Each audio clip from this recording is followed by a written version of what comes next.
দাদা বলে চুপ করে দাঁড়িয়ে আছিস কেন? বল বল, কি তুই সংবাদ নিয়ে এসেছিস? কলেজ থেকে আমার নাম কেটে দিয়েছে দাদা। বেশ করেছে। এই মাইনে দিতে না পারলে নাম কেড়ে দেবে না তো কি করবে? হ্যাঁ, গরিবের ছেলেরা তো পড়ার বিলাস কেন? আমি কিছু জানি না, আমি কিচ্ছু করতে পারবো না। আমাকে কেউ কিছু জিজ্ঞাসা করিস না, আমি আর পারবো না, কিছু পারবো না। এই, বড় বলে সব দায়িত্ব কি আমার?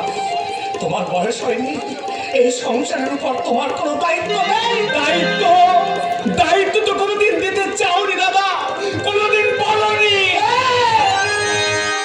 এই, বলতে হবে কেন? বলতে হবে কেন? নিজের চোখে সবকিছু দেখতে পাও না কেন? বিনা চিকিৎসায় বাবা মৃত্যুর সঙ্গে পাঞ্জা লড়ছে। কলেজ থেকে কেন তোমার নাম কেড়ে দিয়েছে? টাকার জন্য। কিন্তু টাকা আমি কোথায় পাবো?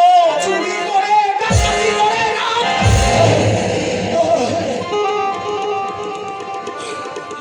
আমি কিচ্ছু পারবো না, আমি আর পাচ্ছি না।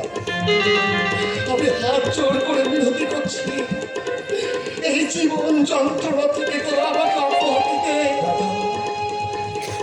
এই যন্ত্রণা আমি সহ্য করতে পারছি না। আমি আর পাচ্ছি না।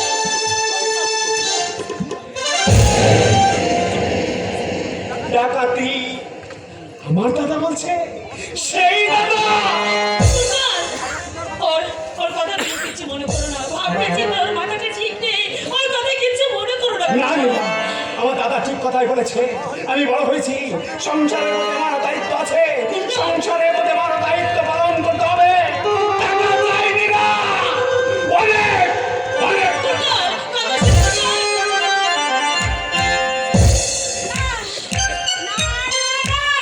আমি কিছু পারবো না। তুমি পারবে, তোমাকে পারতেই হবে। নাচতে জানি না।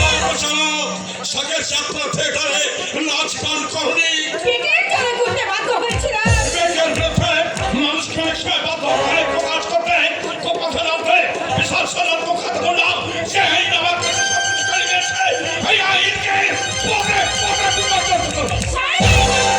আপনাকে আমাদের বিপর্যস্ত হতেই হবে।